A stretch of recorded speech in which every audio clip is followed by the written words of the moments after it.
free will and determinism. Okay, a really popular topic in the history of philosophy.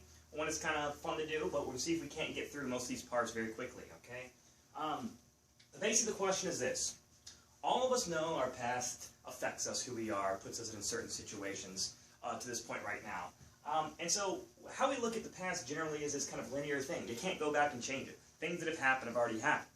But we take the present moment right here. We always see the past is leading us to the moment now. And in the moment now, it seems that I have these multiple possibilities in which I could choose to do this thing or that thing or the other. Now, most of us know that the past affects us at least to some extent. I can't, because right now I'm in Richmond, I can't snap my fingers and be in Japan right now, okay? The past has set me up to only certain possibilities are available to me at any time. So I'm not free to choose whatever I want. But we generally think, common sense says, we at least have some possibilities. So this is what I'm drawing here. Here's me, here's the past coming in. Now I'm at this point of right now. Now, currently I could take a nap if I wanted to right now. I could, or go have a drink, all right? Or maybe I could go study some Schopenhauer, all right? Or perhaps go hang out with my friends, or I could get really crazy and maybe rob a bank. These all seem to be possibilities that are available to me now.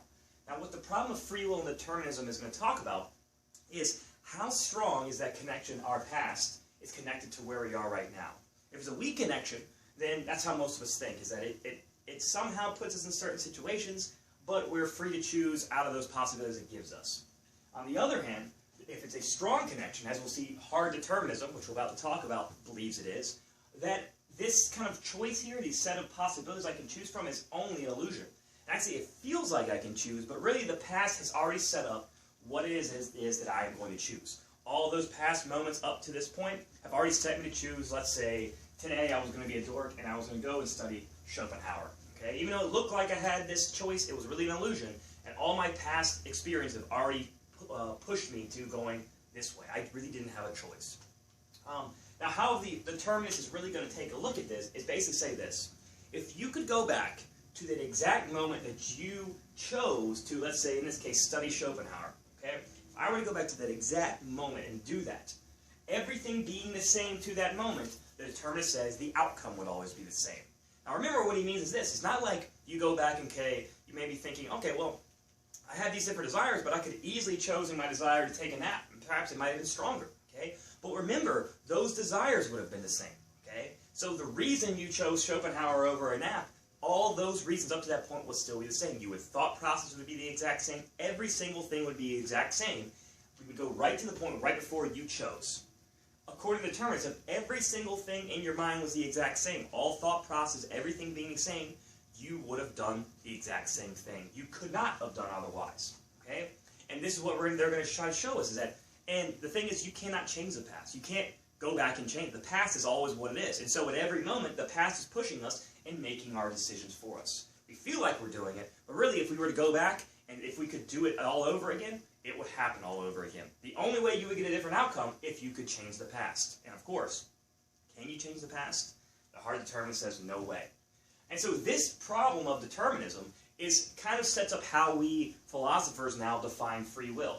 We don't, typically we may say free will is your ability to do what you want, to choose what you want. In philosophy though, the typical way is to say free will is the ability to do otherwise, which basically means this. If I were to go back to that exact same situation, and everything being the same, to be free means I could have done something else. I could have done otherwise. The determinist says all things being the same, that if the past is the same, your choice would be the same.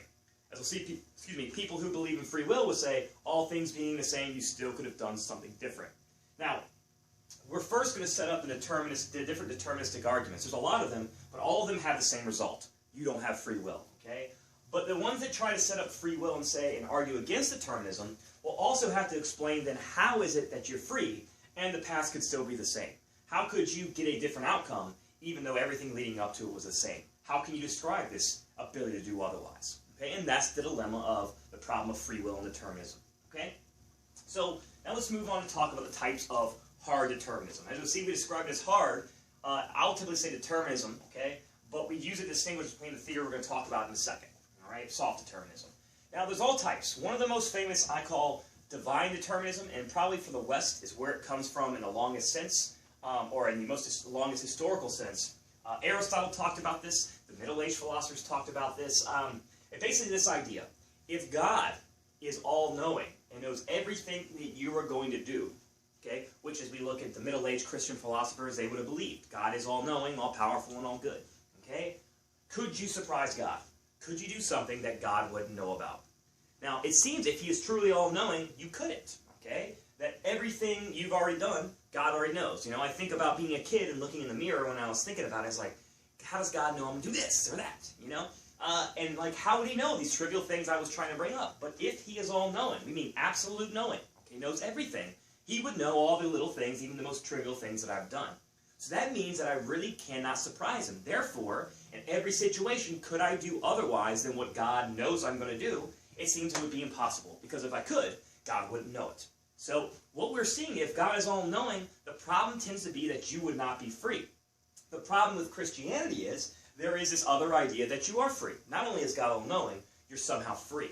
You have to be free, because if you're not, you couldn't choose God on your own, and when he punishes you for not choosing him or you go to hell, it really wouldn't be your fault. If really he knows and you couldn't do otherwise, if anyone's fault for doing something wrong, it would be his fault, not mine. Okay? He's making you do it if he knows it. Now, of course, if we do allow free will, and you allow me to have it, that means I could surprise God. I could do something that God doesn't know about. And let me just find a little spot here, we can draw it here.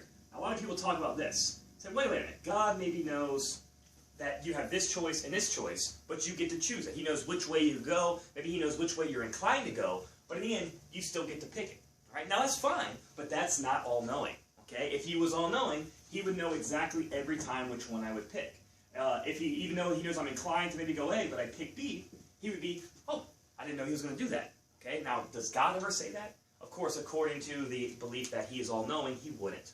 Okay, so what we see is a contradiction. If God is all-knowing, you cannot be free. If you're free, you cannot be all-knowing. And the problem with Christianity is it accepts both. This was a major problem in the Middle-Aged philosophers, still a major problem today. But this is where, historically, we see the problem that determinism comes from. If God knows everything, how could I be free? It seems like I can't. Okay? Now, then we get to the one that's more popular today, which I call physical or causal determinism. Okay? It's the one I kind of brought up earlier. It's the exact same consequences, and almost if you just change God to natural law, you get the same result. Okay? And basically the idea is this. There is a beginning point in time. Okay? Let's say it's the Big Bang. There could be Big Bangs before the Big Bang. We could go back that far. But either way, there are a certain set of physical laws that govern all matter in the universe. Okay? All energy, all matter, everything. And since this beginning point, these physical laws have been playing themselves out, almost like dominoes falling over. Okay? And as they play themselves out, they do what they may. We, human beings, are another part of these physical laws, just playing themselves out. Now, it may be very complicated, but our entire bodies, everything we do, is just a playing out of these physical laws that make us who we are. And therefore, since the physical laws are just playing out, just like the dominoes are set up and falling in order, it may seem like we're really in control, but really, we are just kind of in the front of this progression of the natural laws pushing themselves out. And we're really more like a machine, or a cog in a machine, which is just going in part of this big process of what we call nature. All right? And so basically, in the end, from the beginning, everything is determined from the point. It's not like it knows where it's going to end, but it's like this path that's just working its way out, and we're just a part of it. Okay? There is no free will in it. And that's the type of determinism that is very popular today, the one we're talking about here. Basically, the point is, if you go back in the past to the exact same point, and all the causes and all the events up to that same point are the exact same, would you get the same result? And of course, if you're scientific, you say yes, you would. That's the whole point of why we do experience. You make every variable the exact same, do you get the same result? Yes. If you don't get the same result, something was different. And of course, according to determinists, you can't change the past. Nothing would be different.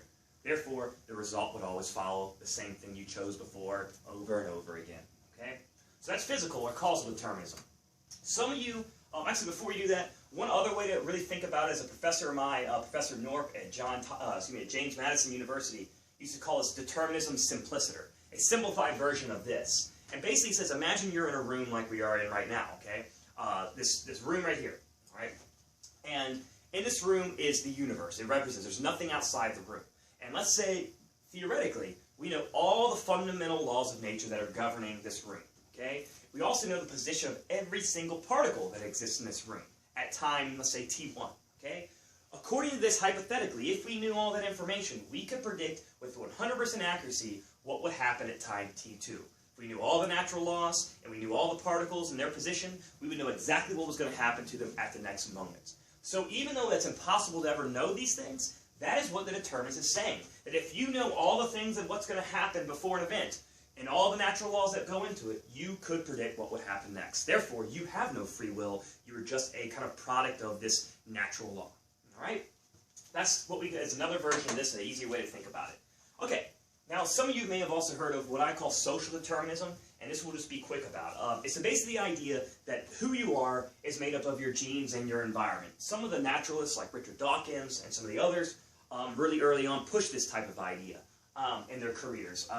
It makes me think of the selfish gene by Richard Dawkins. And basically the idea is this, is your genes are what make up who you are naturally. Okay? Now, we all know that genes, okay, don't make you become exactly like this. They give you a disposition to be a certain way. But your disposition, along with your environment, which you cannot control, because think about it, the early environments in your life, the first thing is you meet them, they're not really in your control. Those environments affect what genes come out, what dispositions you show, and your genes and your environments make everything you are. And you really don't have any free will. You are just a product of your genes and the environment you're in. For example, take a young child who's born and her parents go out in nature a lot, like to go out to the parks. They take her very young, and let's say there's something called like a curious gene, all right? And as they take her out in the parks, which she has no control over, she becomes curious of these natural worlds. She eventually, maybe when she's 5, likes to go outside now because it runs into a bunch of little bugs and likes little insects and things like this. And then she gains, because of this environment she's in now, which was forced from her earlier time period, now gets her interested in entomology. And this goes on into a career budding out where she does other things, and of course she becomes an entomologist. Seemed like her was a free choice, but really it was just a total product of her genes and environments. That's social determinism. Okay? All of these are different ways of thinking about it. It doesn't matter which way you think, but the main outcome is always this: you are not free. And that is what we'll see these other theories are going to have to fight. Okay? Now, what else do we got here? As we go to the rest of these arguments, and even hard determinism included, okay, there are two basic principles that are at work in these arguments. Okay? Here is what they are. The first one is all human actions, or not all human actions, excuse me. Human actions are free. Okay? Or we should put that some human actions, we should add. Okay? Because we all know some actions aren't. If you take my arm and hit someone, it's not free, right? Okay? So some human actions are free. That's the first principle. The second principle at work here is that all actions are caused. Now, what we'll see is basically this. The theories we're about to talk about will either accept this one or this one, or this one or this one or the other, or we'll find a theory that will accept both of them. And these two are the kind of the main principles that all these theories work on. Now, the first group of theories we'll talk about are called the incompatibilist theories. Now, take a guess what that means. What incompatibilism means is this one or this one are incompatible with each other. 1 and 2 cannot work. So either you believe this one and you deny that one, or you deny 2 and believe in 1. As we'll see, hard determinists, as you notice, they deny 1, that human actions are free, okay? And they accept 2, therefore all actions are caused, okay? But we'll see with indeterminate and libertarianism, which we'll talk about them in a second, indeterminism believes human actions are free and deny 2. So that means human actions are not caused, okay? They're free, but they're not caused by anything.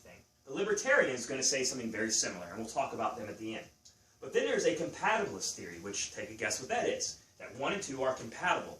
This is what we call soft determinism. Not only are some human actions free, but all actions are caused. And in fact, the soft determinists will say a free action has to be caused, because if it's not, we'll see it's not free either, if it's not caused. We're about to find that out in 1 second. So that's the difference between incompatibilism and compatibilism. Now what I want to do is talk about these theories, all but hard determinism, which we've already done. All these theories would try to say we do have free will and why. Okay? So let's start with indeterminism. Now what does indeterminism say? Basically this, is that human actions are free, but they're uncaused. They're not caused by anything. Okay? Free, but actions are uncaused. Free actions are uncaused. Okay? And what I mean by this is, they basically agree to the hard determinist. If your action is caused by something, it's caused in a causal chain of events, then that cause makes me do it, and therefore, I didn't really do it free. But free actions, according to the indeterminists, are not caused. In fact, they are uncaused events. They have no causal thing that makes them happen, and they just happen. Now, what do we call something that is totally uncaused, not caused by any desire or anything like that? It just happens. Well, another good term for that is what we call random. Okay? What they basically say is our free actions are random actions. They just happen. Now this seems to work at first because now we don't have anything that causes us, which makes us fall into what we call the deterministic trap. But then we ask, is being random free? Do you really, to be free, could a free action come from a random thing? And if we think about it, it really can't. Randomness is like something just happens to me, like I randomly throw my arms up the air, or a piano falls on my head. Okay? Random is something that seems to be out of our control, that just happens out of the blue. Free will seems not only to be part of our own choice, it seems we do it for a reason. We don't just willy-nilly do it. We don't just do it arbitrarily. We do it because we will it to happen. That's why we call it a will. It's a deliberate action. And so, to be uncaused and to call it random doesn't seem to help us at all. And this is why most people today are indeterminists, because randomness, though it's uncaused, doesn't help you. Okay? Now, there may be some evidence to talk about in quantum physics where there's a possibility of random events in nature, which it could be true. Maybe we are randomly picking things at times, but that still doesn't help us because it's not what we mean by being free. It may be true, okay, but it's not freedom. All right? So let's move on so we don't have us spend too much time on everything. So this is the one theory, indeterminism, that comes out there. But there's also soft determinism. So we're going to skip to compatibilism, a compatibilist theory. Now remember, soft determinists believe not only are some human actions free, all actions are caused. And this theory comes about because of the problems here. The soft determinist says this: a free action has to be caused, because if it's not, it's random, and random isn't free. So it has to be caused by something. But it cannot just be any cause. It can't be someone grabbed my hand and hitting me. It can't be brainwashed. It can't be things like this. So what type of special cause is it? And of course, this special cause, they say, is desire. As long as my desire has led me to an action, then it's okay. For example, let's say we have event 1 happens, and then event 2 happens, and then event 3, that leads to my desire, and then leads to my action. Okay? Let's say, for example, I used to teach a class that someone always used to make popcorn during the middle of my class. The aroma would come in. And so let's say someone makes popcorn. The aroma comes in and hits my nose. It makes me hungry, which develops my desire to be hungry or to eat something, and then I commit to the action of leaving class and eating it. Okay? As long as, even though all these events seem to be outside of my control, the person making it, the smell hitting my nose, causing the hunger, then giving me the desire to eat. Okay? As long as this thing happens, I develop a desire from these outside causes, and then it leads to my action, it is free. This is what the determinists call free. Now, there's some other problems that come up. Some say, well, what about, like, I'm brainwashed to smoke cigarettes, and I definitely get a desire to smoke, but it's not really me. It's a habit. It's a brainwash there. It's a kind of addiction that I have. What about this? And so the soft determinists, some go to this angle, and they say, there's some what we call double desire determinists, okay, or soft determinists. And they basically say, well, as long as you have the desire to have a desire, then it's free, okay? So it can't just be any willy-nilly desire. It has to be, I desire to have this desire, and then that makes me act. Some call this what we call deep self-compatibilism, where they say it can't just be any willy-nilly desire. It has to be a desire that almost I feel in my gut. And it's true, and I really feel it, okay? So we see that how they describe desire and what it is a little troubling for the soft determinist, but at least they escape the problem of randomness. And at least they seem to give us at least a commonsensical idea of what we do mean by free will. If my desires caused it, it seems like it would be free. But then the hard determinist has a little hiccup for them. Okay? And this is what we call the overwhelming desire problem. So let's make a hypothetical situation. Say a mad scientist took me up last night, put me to sleep, he maybe injected me with something, made me pass out, and then I wake up and I'm in his lab. And the mad scientist has created what he calls the overwhelming desire machine. Here he is, all mad and crazy. Okay? And there I am, all upset. And what this overwhelming desire machine does is that if he presses this button which says L on it, it shoots into my brain an overwhelming desire to raise my left hand. If he hits the button that has an R on it, it shoots in my brain an overwhelming desire to raise my right hand. Now, what it does not do is make me raise my left or right hand. It just implants an overwhelming desire, and then that desire, consequentially, then makes me raise my left or right hand.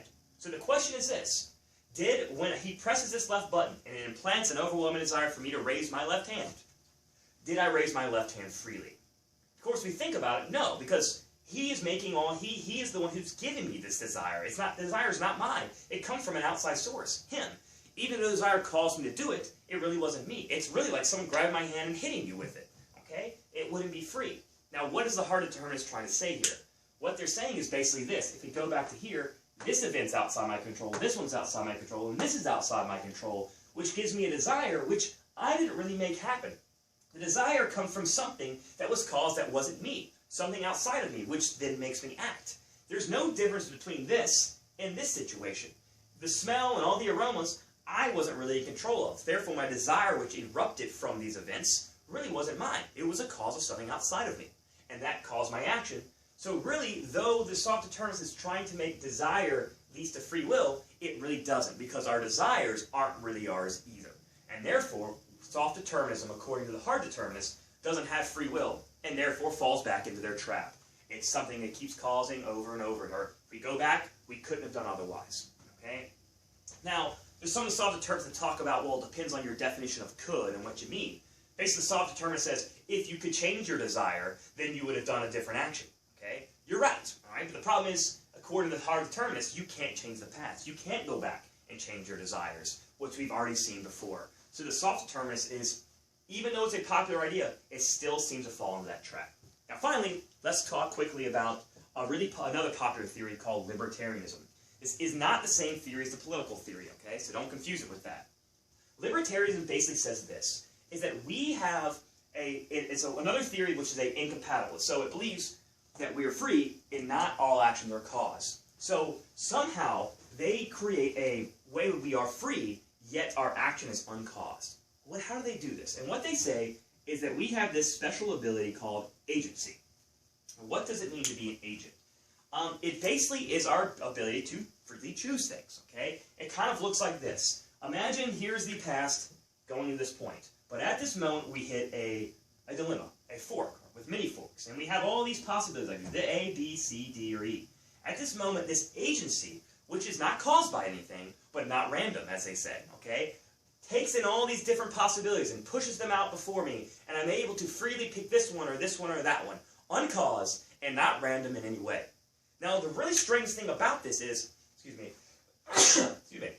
okay, is how do you explain something like this? If it's not caused and it's not random, then what is it? The best way that I've seen explained is by a philosopher named Roderick, there we go, I hope I spelled his name right, Roderick Chisholm. There we go. Okay, and he is a libertarianist. And basically what his idea is, he compares the human being to God, or as in Aristotle's idea, the unmoved mover. And basically, in Aristotle's mind, the unmoved mover was this beginning which caused all causal chains, and was without any cause and without random and arbitrariness, was able to generate the world that we lived in. He creates a causal chain which has us in it. Now what Chisholm does, it says, we are like the unmoved mover, except we're little ones. We are like little unmoved movers that go in the world, and though we are a part of this causal chain, we can at any moment, even though things may be going like this, we can at any moment make a free choice and separate ourselves and go off into another direction, and separate ourselves. And we do not have to do that, and we not have to fall into the same old causal chain set up. We can be creators of causal chains, and in fact, that's how Chisholm describes what we are as human beings. Okay? We are little unmoved movers who create causal chains. Now, this is a great metaphor, and most libertarians have to use metaphor to explain it. And basically, the problem is this is great, okay, and this is an awesome idea, but how does it work? There seems to be this little bit of mysticism, and why Chisholm has to stick with a metaphor is you can't really explain it, because think about it. If I had this agency, and I had a reason for why I picked A, B, C, or D, which seems to be, or E, which seems to be a point, like the soft determinist says, you have to have a reason. It has to be cause. But if it's cause and I have a reason for picking these things, then I fall back into the hard determinist trap. But then on the other hand, if it's not cause and I don't have reason for anything, and it's totally uncaused, then it's random, and it falls into this problem. So the question is, how in the world do I pick these things without it being caused and without it being random? It seems the only possibility. And the problem is it may be true, it may be happening, but it doesn't seem to be any way to explain it. What's going on up here? And for all intents and purposes, what's going on up here may just be as calculatable and mechanical as what the soft determinist, or the hard determinist talks about already. So it's really tough to do it, but I think Robert Chisholm and this libertarianism, I think it gets at what we believe free will to be at most, or be what it is truly in its essence, even more than the soft determinist, despite it not being able to explain us, okay? But then again, maybe there is. Maybe Chesel's right. Maybe there is something special about us that makes us different than the rest. Maybe there is this ability of agency we have, and though we can't explain it, doesn't mean it doesn't exist. Though it means it cannot be discussed or cannot be totalized, it's maybe this thing that is there. Who knows? Okay? Now, let's move on and talk about a few problems of determinism itself, hard determinism, and that should be it. Because as I'm getting to here, though Chisholm cannot maybe explain what's happening, it still could be happening.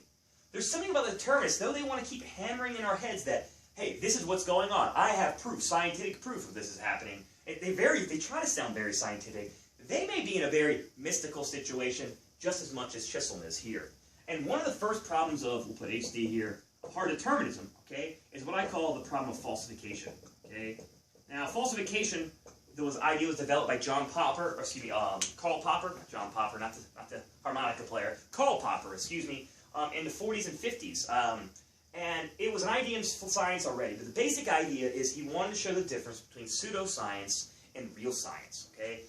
Pseudoscience is basically, or real science is something that can be tested, like Einstein's theory of relativity, Newton's law of gravity, okay? Pseudoscience is an idea that uses scientific ideas, but uses them so broadly that they can't ever be tested. One pseudoscience, according to Popper, was Sigmund Freud's idea of the subconscious. It talks about maybe the Oedipus complex, that every boy wants to kill their father and marry their mother. Well, that's great, and there may be some psychology behind it, but how could you ever test it? You can't test the subconscious. Okay? And so, pseudoscience is something that uses scientific ideas, yet cannot be tested, or as we call, falsified. It could not be ever shown to be false. Well, what I'm trying to say is hard determinism is one of those theories. It uses these very mechanical, very scientific-seeming ideas and causation to explain this kind of problem of free will, but at the same time, could you ever test it? Can you go back in the past and see if things were different? Is there something you could really do? And the problem is, of course you can. There is no way to time travel, no way to look at this phenomenon, so technically, it cannot be falsified. So though it wants to sound scientific, it still falls in a situation of being a theory, but nothing that's proven, okay? And I'm going to show that this idea Robert Chisholm's talking about, this claim of something that you may not be able to see or observe, but saying has happened, can't be falsified either. But when I look at this and I want to ask, which one would you go for? You know, this one seems to be in the exact same boat as this one. They are both theories about existence. Both have some commonsensical ideas. Which one would you go for? They're both cannot be falsified. Which one's better? And a lot of times the determinist wants to put their position as a better, or it has more priority, but really it's at the same level as something like this. And honestly, common sense seems to almost show that something like this seems to make more sense than being determined. But we'll keep it there. That's falsification. Okay? There's a few other things as well. There's also the problem that we see right away of responsibility. Okay? And I also want to point out that none of these problems are to defeat determinism, but will make you think twice before you accept it. And one, of course, is the most popular one, is responsibility. If I am totally determined and cannot do anything but I've been called to do, then I'm not responsible for anything. Hey, I'm sorry I killed that guy, but it was just my past pushing me to where I was. It wasn't really me. This same case about the God we talked about. If God knows everything and has already set everything in advance, and I go to hell, it wasn't really my fault for doing evil things that sent me to hell. It was really God. He should be in hell, okay? So if we believe in determinism, responsibility goes out the window. Okay? There's another, and this one I really like because it kind of puts deliberation. It's called the argument from deliberation, and it kind of shows determinists to be a little bit hypocritical. And philosophers just love making people look hypocritical and contradictory, right? The argument from deliberation says this, is think of all those determinists out there who write those books on hard determinism, trying to convince me and you that determinism is true. Now, to convince us that it's true, we have to deliberate. But if this philosopher who believes in determinism writing all these arguments to convince me, he must deep down in the back of his mind, though he doesn't realize this, he must believe that I have the power to deliberate. Therefore, to deliberate, I have the power to choose freely to whether to believe in this or that, to believe in free will or to believe in determinism. Why would he write and spill so much ink on trying to convince me if he believed that determinism really was going to happen and I was going to believe whatever I was determined to believe? What the argument from deliberation is saying is deep down in their core, though intellectually determinists like to put this idea out there, really in their real being and their lived experience, they don't believe it. Okay? Showing to be hypocritical. Maybe. That's something to think about. Okay? And finally, the last one here is one of my favorites that a student brought up when I was in Professor Norp's class back in the day at JMU. He brought this up, and I always thought it was a good idea. Professor Norp didn't like it so much. but I thought it was a good idea, and I've kind of developed into my own thought. I can't remember the student's name. I still have to give him credit, okay, because he's the first one I ever heard thought about it, and it is that it's the who cares argument. Sounds very strange for a philosopher to say this, but it's basically the who cares argument is a reformulation of Pascal's wager. And basically the question, it goes like this. Okay, two possibilities are set up by the determinist. We're either free or we're completely determined.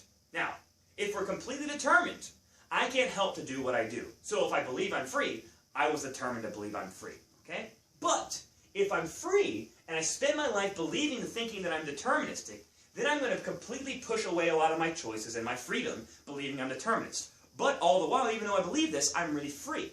So in the end, I'm either determined and can't help but believe I'm free, okay? Or maybe I go and believe I'm determined to be any way.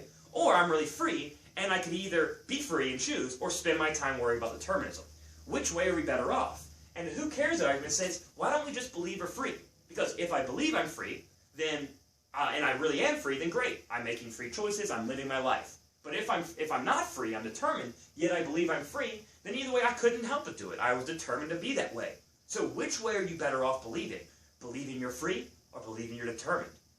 Either way, it doesn't seem to matter. If I believe I'm free, I'm determined to be that way, or I really am. Okay? Why would I want to go believe I'm determined? I either can't help it, or I could have a choice. Which one's better? Which one, as Pascal would say, does your heart want? Okay? Which one would you put it on?